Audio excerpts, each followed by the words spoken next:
Mesdames et messieurs, bonjour. Bienvenue à cet atelier de formation sur les pratiques pédagogiques innovantes.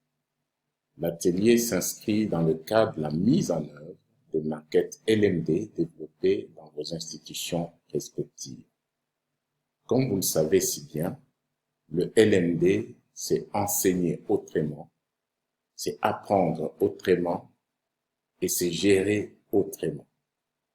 Pour que ces expressions ne soient pas vides de sens, cet atelier qui s'adresse aux spécialistes de contenu que vous êtes tient à préciser le sens de ces expressions et en particulier de l'expression enseigner autrement.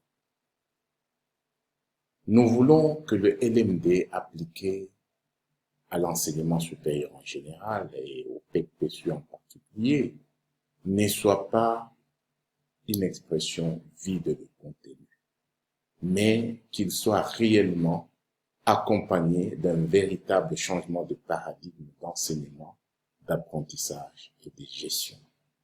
Mesdames et messieurs, sans plus tarder, nous vous présentons brièvement l'ossature de cet atelier. Cette présentation comprend la présentation des objectifs, la présentation de la méthodologie qui sera appliquée au cours de cet atelier et nous suivrons tous une capsule vidéo sur la mise en contexte de cette formation. Qu'est-ce qui a inspiré cette formation? Voilà.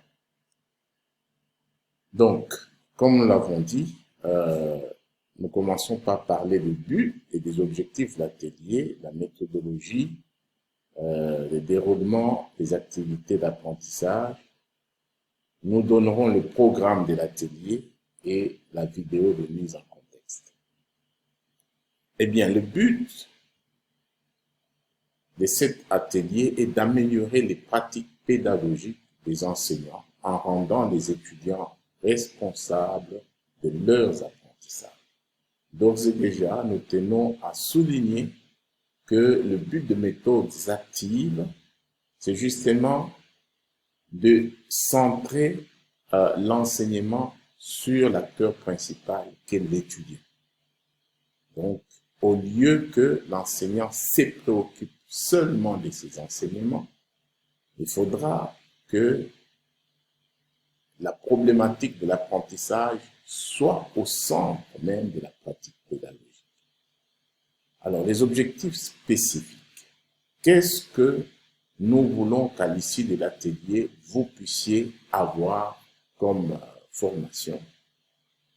Eh bien, à l'issue de l'atelier, chaque apprenant devra être capable de préparer son cours selon les exigences du système. Je sais que vous préparez déjà très bien vos cours, mais qu'est-ce que le LMD apporte comme nouvelle donne dans la façon de préparer le cours? Deuxièmement, vous serez capable de diversifier les méthodes pédagogiques pour les adapter à l'hétérogénéité des étudiants. Il y a beaucoup d'étudiants qui sont de bons étudiants, mais que nous perdons faute des méthodes pédagogiques adéquates. Troisièmement, vous serez capable d'intégrer, je dirais plutôt, vous serez capable d'adopter une stratégie d'intégration d'éthique dans vos enseignements en présentiel. Car enseigner autrement passe aussi par l'intégration pédagogique d'éthique. Et enfin, vous serez capable d'évaluer efficacement non seulement les apprentissages, mais nous disons les systèmes d'enseignement et apprentissage. Alors, quelle est la méthodologie que nous allons utiliser au cours de cet atelier?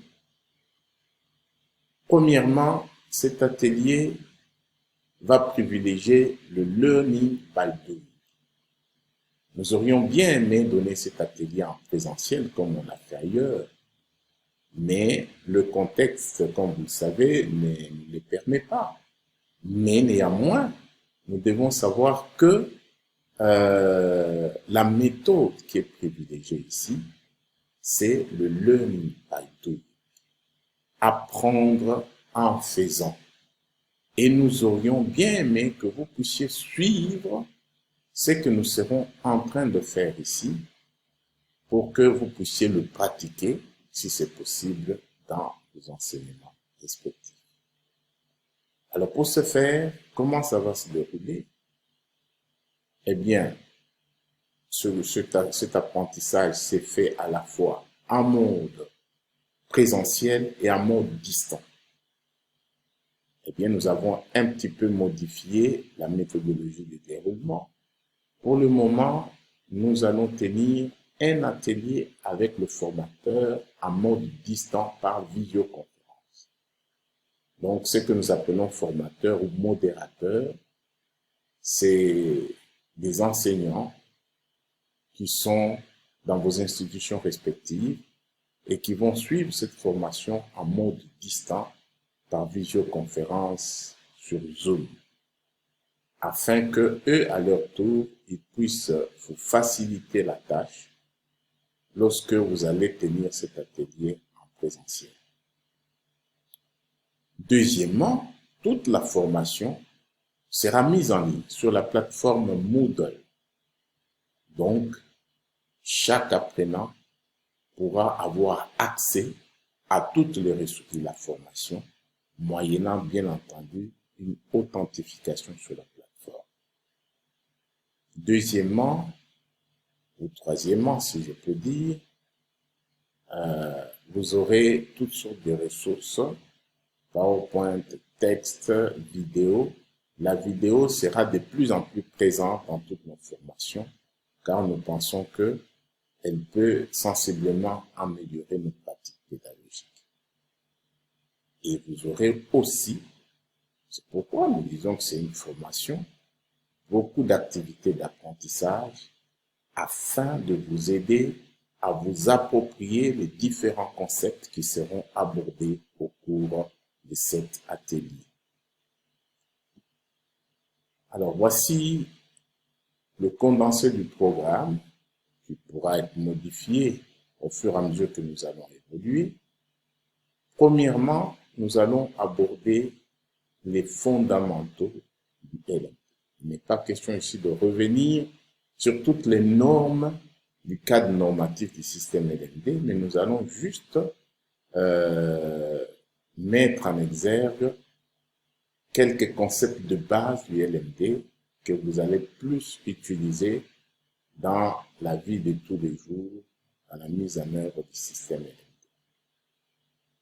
Vous allez ensuite, nous aborderons la notion des préparations des enseignements selon le point de vue de l'ingénierie pédagogique.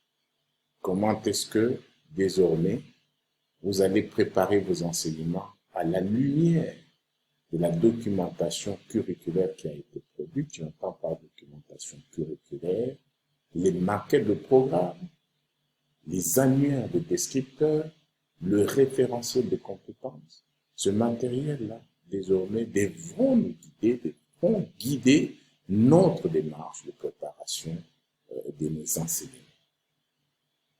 Ensuite, nous allons aborder la fameuse question des méthodes pédagogiques innovantes.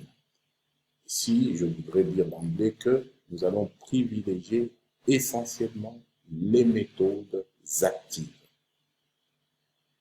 Après, nous parlerons de la stratégie d'intégration des TIC dans les enseignements, stratégie que nous avons adoptée ici au PPSU, et nous terminerons par évaluer les enseignements et les apprentissages. Donc, notre formation peut prendre essentiellement 4 jours. Et je dois aussi préciser que, comme toutes les ressources seront sur la plateforme Moodle, eh bien, nous allons commencer par vous initier rapidement à l'authentification sur la plateforme Moodle afin que vous puissiez avoir accès aux différentes ressources. Voilà, merci beaucoup et Bientôt, nous allons passer à la vidéo de mise